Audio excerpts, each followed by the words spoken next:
Guys, Matty here from Gold Coast Plumbing Experts. We're out here at Mermaid Waters today, replacing a roof-mounted solar hot water system.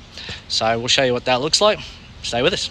Guys, so we're just in the laundry area. This is where they had their isolation valves, tempering valves, as you can see, all up on the wall.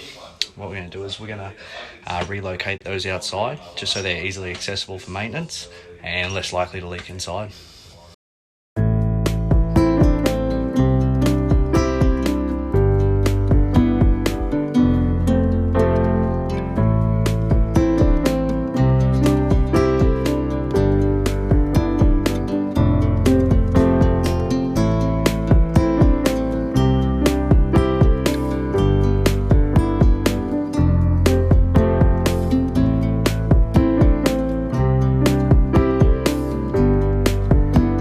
Guys, we've just finished installing all the pipe work outside.